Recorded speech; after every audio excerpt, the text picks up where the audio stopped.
Hello,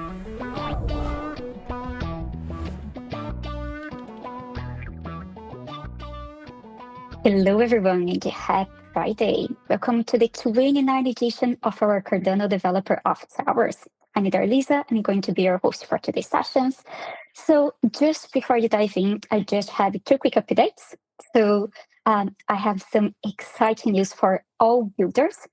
If you have an interesting project and you want to bring it to life, the Cardano Summit Hackathon is the perfect opportunity. So this is happening between the 3rd and 11th of November in Berlin and also online. So you get support from engineers from the Bloxbeam, Cardano Foundation, Masumi, and also Mesh teams to explore tracks on the AI agents, the apps, smart contracts, and the tools, and to compete for a 30K prize pool. So be sure to register your team before the 30th of October, and the link is on the chat. And if you want to level up your Cardano knowledge, I have a great opportunity for you. So Cardano Academy is offering 100% discount for the CBCA exam. So take advantage of this and expand your skills at certification with zero cost. The link to the Cardano Academy and also the promo code is on the chat. And now let's dive into the main session spotlight.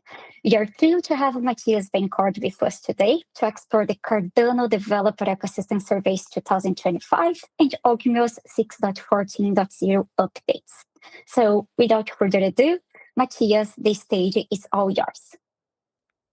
Okay, thank you. So I think we can start maybe briefly to talk about the survey before we dive in a bit on the latest Agmios release. To do it, the survey should be out now already. And so it's been, I'm actually midway through the survey. Let me restart and remove all my pending applications. There we go. Okay. Sorry. That's the fourth edition of the Developer Ecosystem Survey. For those who are not familiar with that survey, this is something we started in 2022, so 3 years ago, with the idea to do it every year and to be able to compare every year with the previous years to see the evolution of the ecosystem in Cardano with a lens on developers. All right, so this is a survey for developers that asks very specific questions to developers. I think half of the questions don't really speak to anyone that is a non-developer, but that's kind of the point. And we can see that through the years, we've been publishing reports with basically visualization of the answers, every time some bit of interpretations, and the reports have gotten a bit more capable years after years as we've introduced new types of questions. We've introduced better visualization also.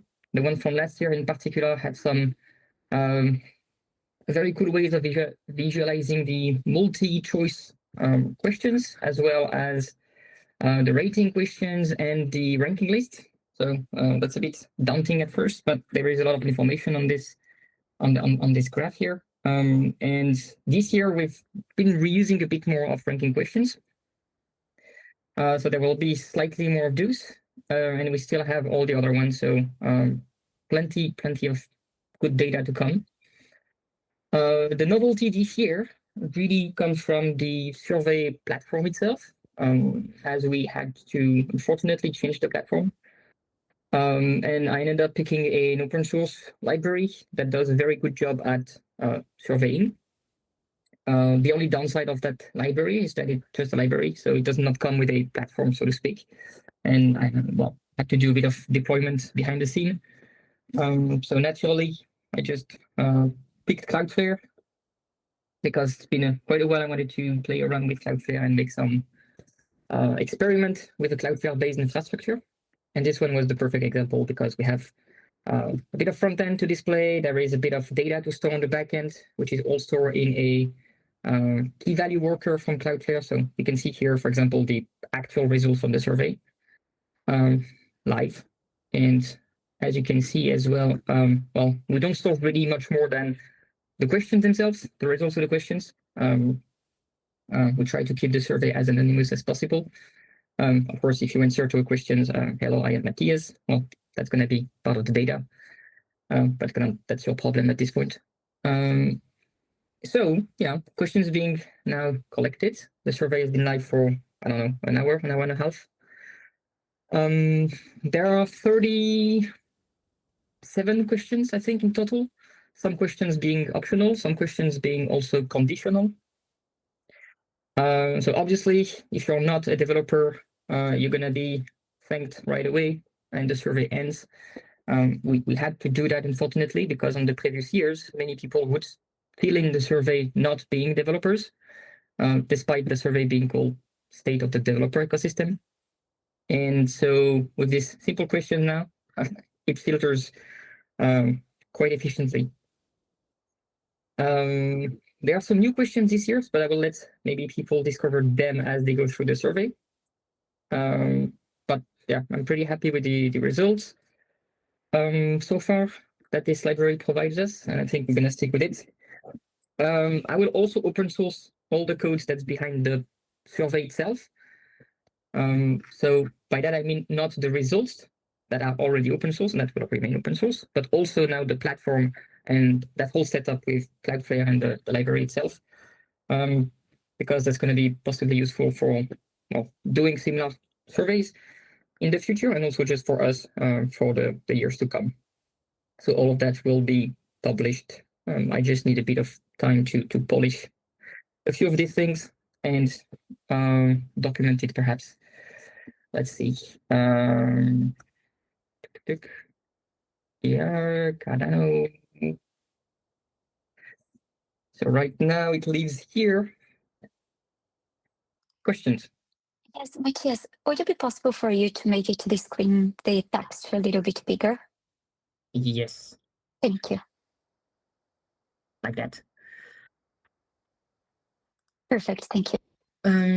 Okay, so it's very simple. Because I'm really not a big fan of React and any JavaScript framework from that matter. So there is barely just the Cloudflare bits that make sure that things being validated properly. For those that are interested, there is actually a fair bit of logic in the survey. Nothing really fancy, but just getting the answers, validating things, so that we don't DDoS the backend, even though Cloudflare already provides plenty of protections right away. And there is a bit of what Cloudflare call a turnstile challenge, which is basically a way to verify that you are a real human being without having you being prompted about picking motorcycle or buses on images. So it's a bit less intrusive than reCAPTCHA and pretty useful. So that's all integrated within the survey.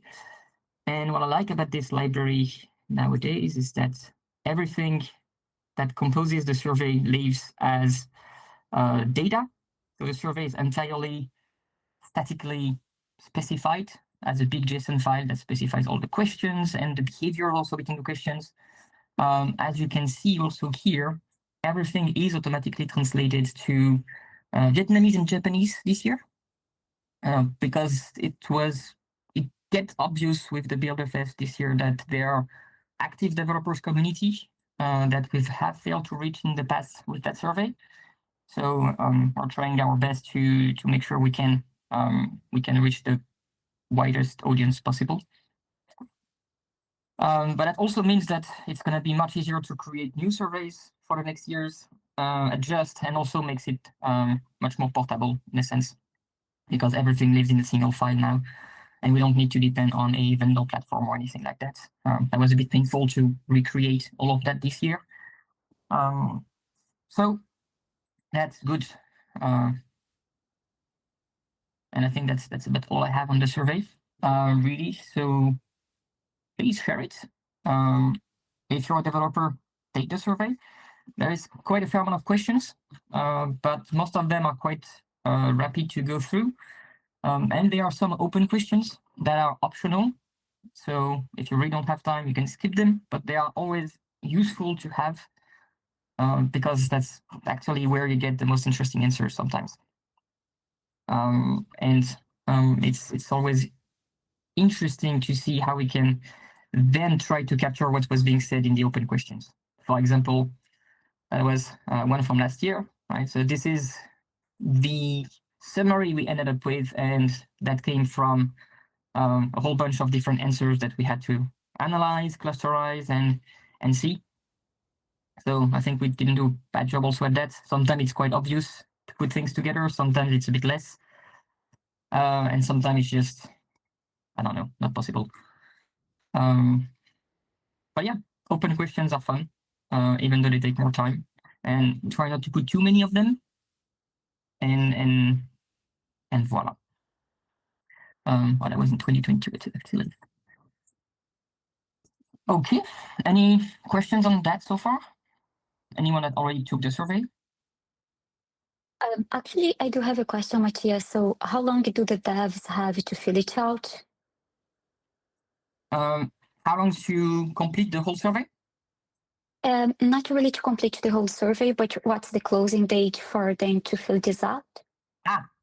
Yes, end of the month, because that's when the domain will go down. So by that point, it will no longer be possible to fill in the survey. It's been pre-programmed already, and the results will come shortly after that. I will try my best to get the results before the summit, so that there is maybe a report available to discuss at the summit. But that's always tricky, depending on, well, the complexity of the analysis there is to do. So fortunately, it's the fourth time now, so we're getting used to it a bit, and also faster at processing the survey. So next subject, Ogmios release is coming if CI cooperates eventually. I thought it was a good idea to bump the Node.js version just before the release. Spoiler alert, it wasn't.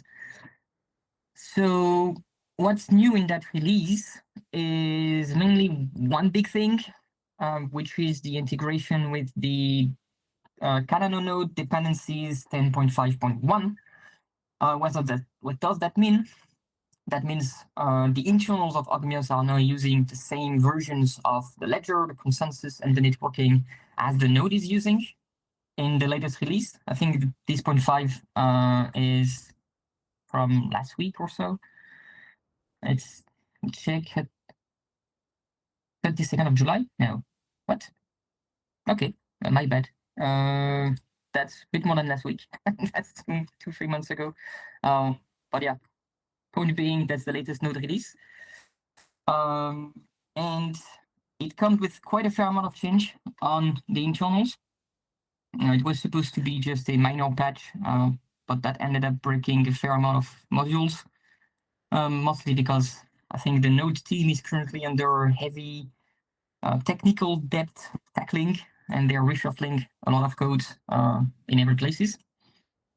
But amongst that, there is a bit of changes as well, a bit of additions to Agmios. One particular addition is that the query stake pools now returns also stake pools that have just retired.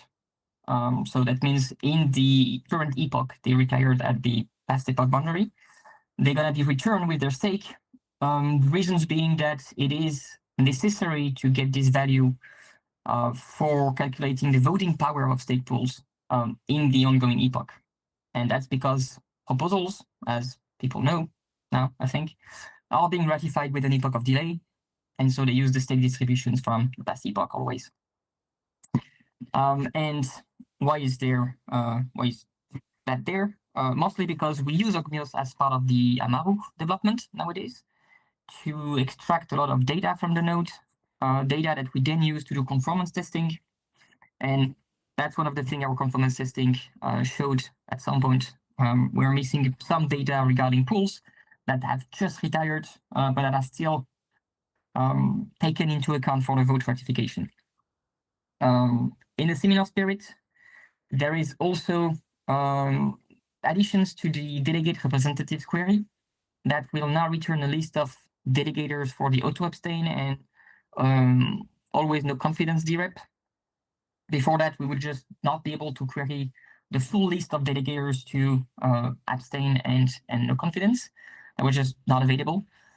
So that required a change in the ledger, change in the consensus, in the networking first to land on the node before we're able to integrate that.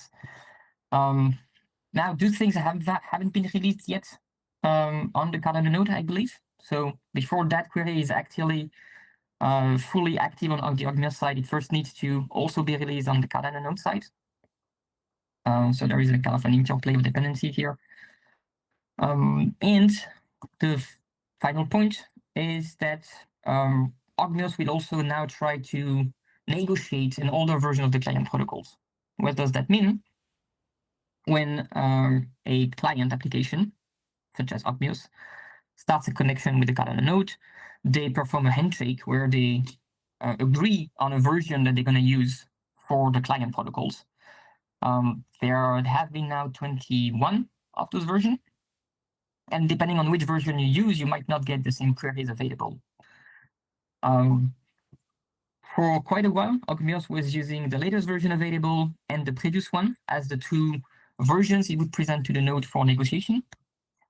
It now goes a bit further in the past, which actually allows tools from the ecosystem or libraries that are lagging behind and that are still using old version or assuming old versions to keep working nicely with Ogmios.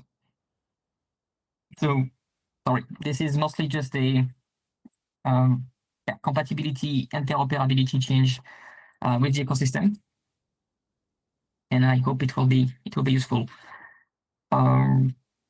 Maybe one thing I can show, and that's one way to showcase a bit Ogmios actually, is this little SDK, or what I call an MDK, a minimal development kit I've been working on lately. That's been useful to interact with Ogmios. So there are already plenty of different SDKs available in different languages, and people that know the project for a while might be familiar with the TypeScript SDK.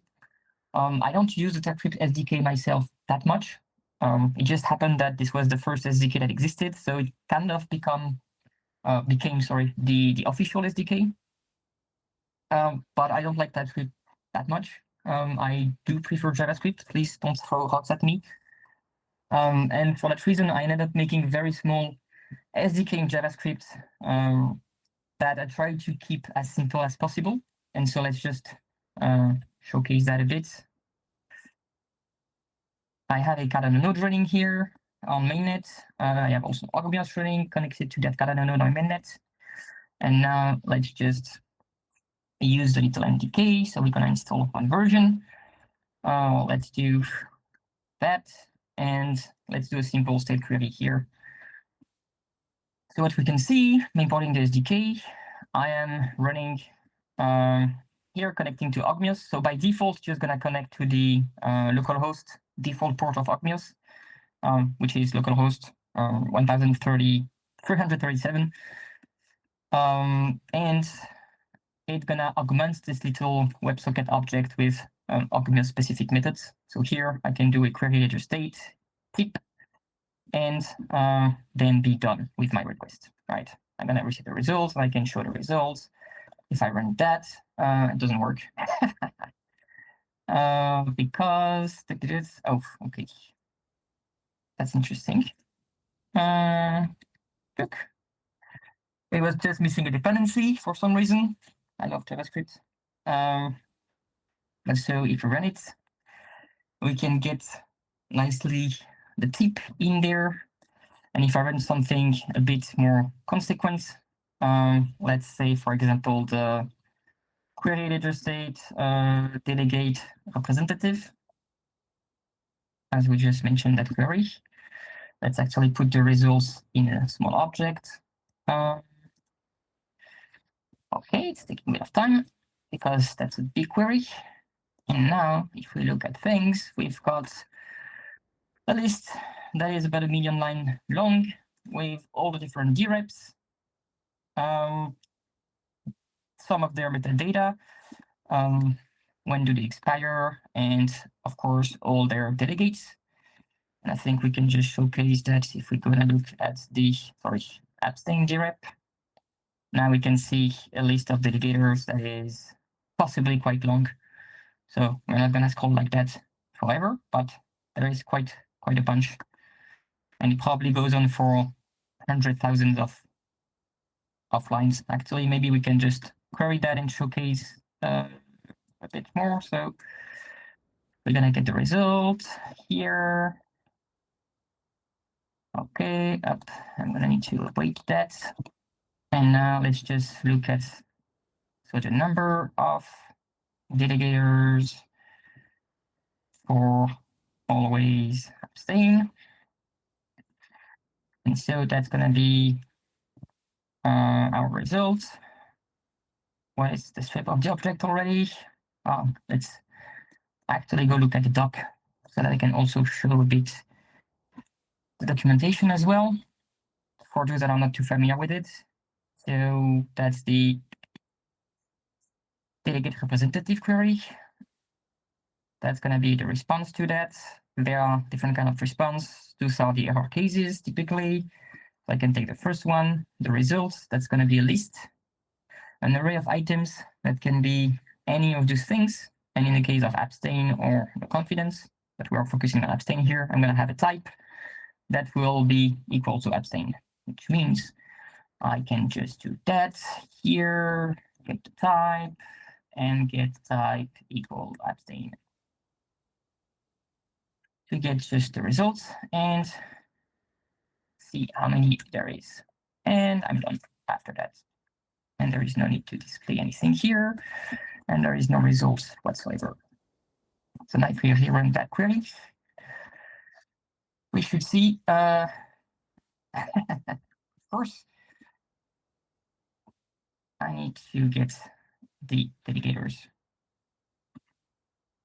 And what did I do wrong? So that is, by the way, the documentation for the previous version. So it does not contain the delegators, which is where they are missing from here. That's a filter I did. So sorry, I need to get the first element and then get the delegators. And so now we have, a lot of delegators for always abstain. We could do the same for the no confidence, just out of curiosity. No confidence it is for this one, and a bit less. So people care less about governance than about revolution. That's one conclusion, I guess. All people are pretty happy with the state of governance, I suppose. You could also sum the stake on that. But basically, that's it really. We have plenty of things we can still get from Ogmios. Still being useful as far as I can tell. I see new projects every now and then. One of my guilty pleasures usually is to go through there, right? Look at anyone that depend on the package and see if I spot any new project that looks interesting. You know, like, okay, what is this now? A game where Cardano developer can try to purposely vulnerable smart contracts and enable the most common security issues. Interesting. So capture the flag with a little project that you can do. So that's fun. But yeah, that's been a very useful tool actually to spot new projects in the ecosystem. I just look at who is depending on that, and GitHub does the rest. So as you can see, there are quite a few. And those are just the projects that actually use the TypeScript clients.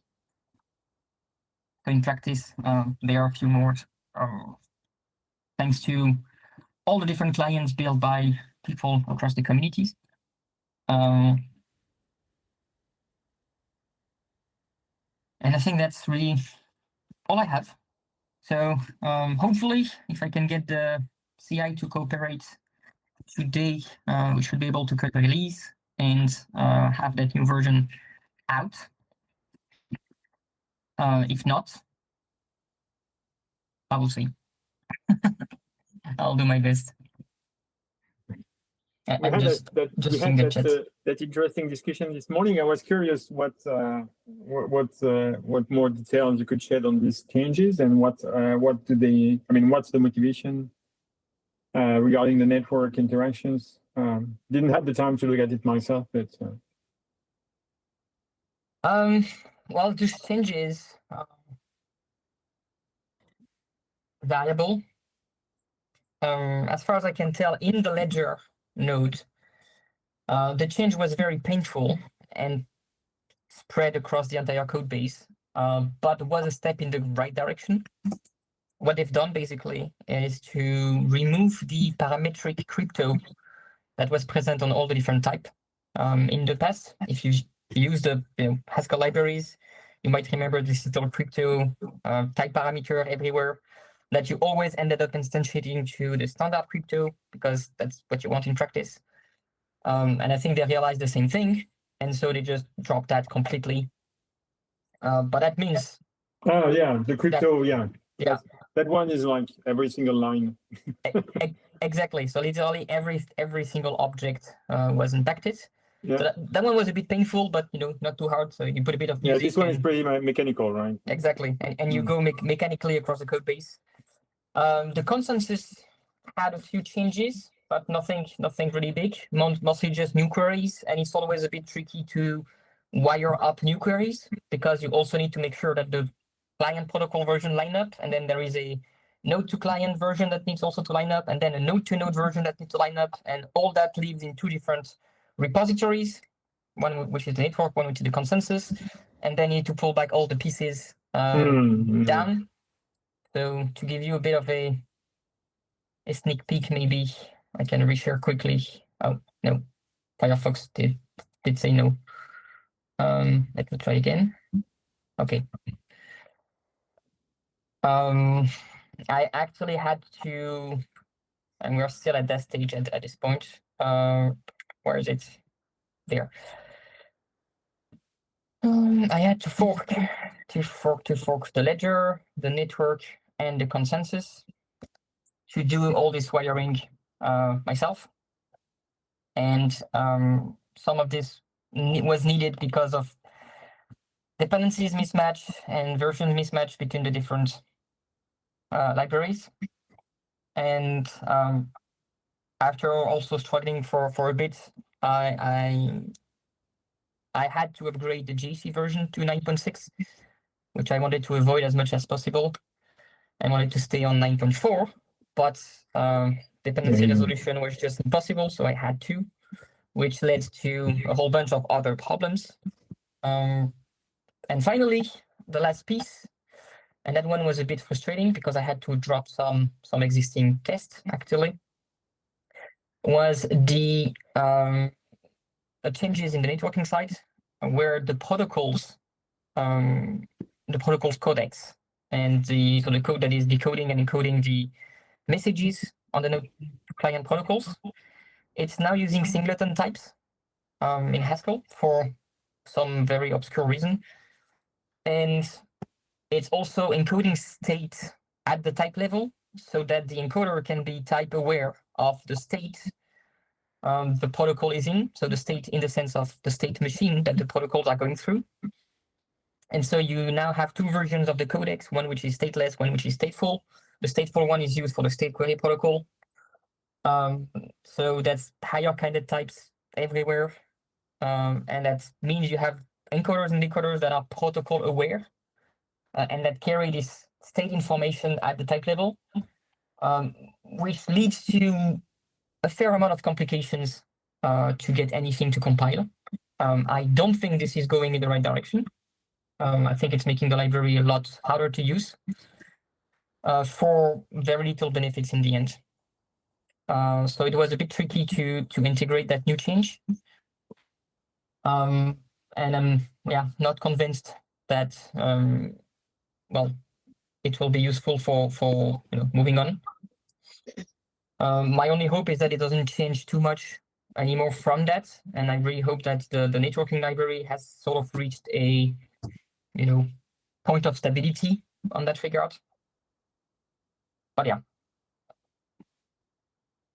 does that clarify your question?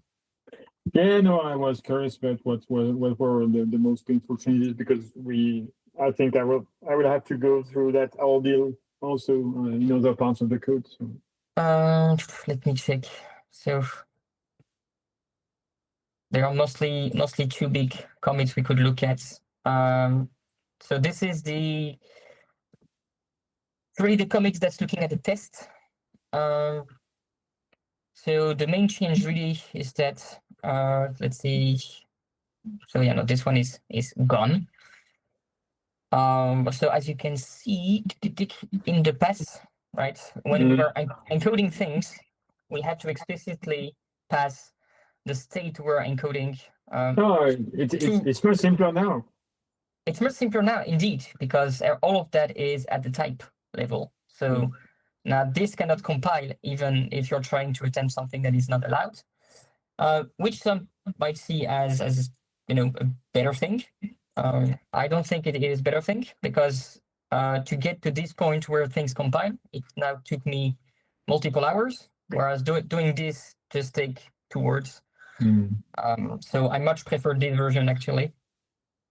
And that's really for, in a sense, the simpler part, because what you see here is the result of hours of battling with the compiler.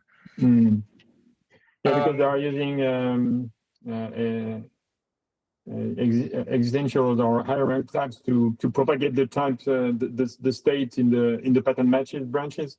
Exactly. Yeah, exactly. So, for example, here you can see the local state query protocol now takes an extra state in the type signature in the codec. The initial state you provide when you start the peer, you instantiate the peer, and then that state gets modified as you compose the protocol and use the API of the protocol itself. So instead of having yourself to propagate that state while you write your client app, it is now captured at the type level. So that in principle, what it means is that you are not allowed to write an invalid transition state anymore, and that you also don't end up having to write part of your decoder that would be in practice impossible to meet, or at least illegal according to the protocol. Right. So, for example, if your I don't know, your server has already acquired 8 points on the ledger state protocol, then with this new version here, you can't even write a decoder that will try to receive a acquiring message, because the acquiring message is just not possible in that state. And so the decoder will just fail, and you don't even have to write the code that will make it fail. That's a bit of the spirit. There was a few simplifications also in the naming that are always a bit painful, because you end up chasing those things for hours to see where they have been. But yeah, I can't blame people for that. That's just just life of maintaining libraries. And then that's the crypto things I mentioned, and mostly carrying those types all over the place to make sure that. To be fair, the crypto changes. No, that one is good. Yeah, and that's one of the reasons why I was also postponing this update for a while. I knew I would have to go through that, but this is much better. So I'm glad now that it's behind me. But yeah, that was necessary, and this explains why it kind of spread also over the entire code base. There were also a few changes on the ledger roles, or more specifically on the way the errors are represented in the ledger roles, which in some cases provides more details, in some cases are just plainly equivalent. So no big change on the Ogmios side, at least. And yeah, types everywhere. Welcome to Haskell, I guess. It's quite fun oscillating between Haskell and JavaScript, because that's two very different worlds. How many answers did you have last year, and what was it on an increasing trend, or was it just stable over the past couple of years? Or it's always hard to answer that question, Because right, it really depends. If you look at the total number of answers or the people that completed the survey entirely. But it's been, last year, it was a bit of a decreasing trend compared to the 2 previous years. So we went from mostly like 300 answers down to 200. Mm-hmm. It could be because timing was also just bad and people didn't get the message.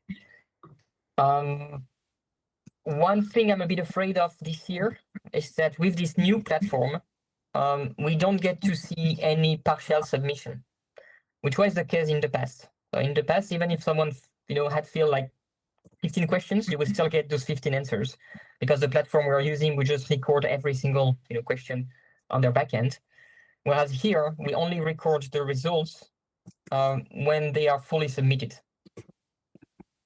But to compensate, have made some of the questions optional so that people can more easily skip through the open question if they don't want to, and have a increased likelihood to reach the end of the survey. But I still think we're gonna see a lot less submission, and it's something you can see also with the previous reports. Right? If you look at the total number of respondents between the question 1 and the question 35, you would see that this drops quite significantly. And that's because usually there are, we don't have too many people going to the end of the survey. Well, I think at least half of the people that take the survey go to the end and the other half don't. So yeah, short story. We might have a sharp drop in participation just because we don't get partial answers. Yes, exactly. Which is something I could potentially fix. Because we could actually do a partial submission of the answers and then merge things as we go. It's just more logic to write on the backend, and since now everything is live and deployed, that's kind of a risk to break the survey while doing that. So I'm gonna abstain and just hope that the people that take the survey, they're gonna go to the end. And yeah, we're trying to reach out to also new communities this year, which is why there is a Japanese and Vietnamese translations. And I've already contacted people in those communities to see if they could share, with the respective developers, and also trying to reach to people outside of Twitter, so that we're not also just limited to the Twitter bubble. And so that's going on for a month, and we'll see how many answers we can get. Cool. Looking forward to it too. I'm midway through filling it. So. Yeah. So one thing though is that the survey will save your answers locally. So if you close the tab and reopen it later, you will still have all your answers nice. pre-filled. And if it fails to submit for some reason, you can also safely refresh the page. All your answers will still gonna be there. They will only be removed once it's reached the backend. I'm not sure this is clearly advertised because I didn't realize that. It's not. It's just a normal thing to do. No, I know, but yes. But maybe having a bold face warning in the first page saying, "Hey, this is fine if you refresh or close the tab, whatever," would help people maybe go. I think it might be a slight nudge to help people go over the finish line by chunking their work rather than thinking that they have to fill in all at once. Yeah, that's a fair point. I think I can add a small disclaimer. Yeah. I do agree this should be the norm, but it's not. So it's clearly not. Yeah. I will add a small paragraph. Cool. Okay, so you have time for one or two questions, if anyone has it. Matthias said, how do you remind them to go back to the survey? You hammer the communication on Twitter over and over again every day. And I count on you to chase people that haven't filled their survey to do it. But yeah, I think we're gonna send a few reminders across the month, and try also at the end of the month to ramp up again the communications to make sure that people make it before the end. We usually get a lot of answers at the very end of the survey, because people just realize, oh crap, I wanted to do it, and now there is only 24 hours left. Special edition NFTs, yes. As I said, right, we have a small innovation budget for that survey every year, where I try to add new stuff to the survey, new question types, new visualization, and so on. Yeah, the badge, having a badge on chain, that would be cool. This year, all the innovation went on the redesigning the survey platform because we lost our platform. But next year, maybe we'll go through, having small NFT badges around the survey, and a proof of survey attendance. That would be good, and that would be also a nice thing to showcase maybe in other places like Catalyst. I don't think it's a crazy idea, Mathieu. Right, guys. So thank you very much for everyone that you joined our session today. And a special thank you and shout out to Matthias. We hope to get as many answers in the developer survey as possible to help us to take the actions that are required for the development ecosystem. And also, good luck with the launch of the Ogmios 6.14.0. We hope that it come live as soon as possible, hopefully if not today, tomorrow. So thank you very much, y'all, and happy building, and see you in the next Dev Office Hours.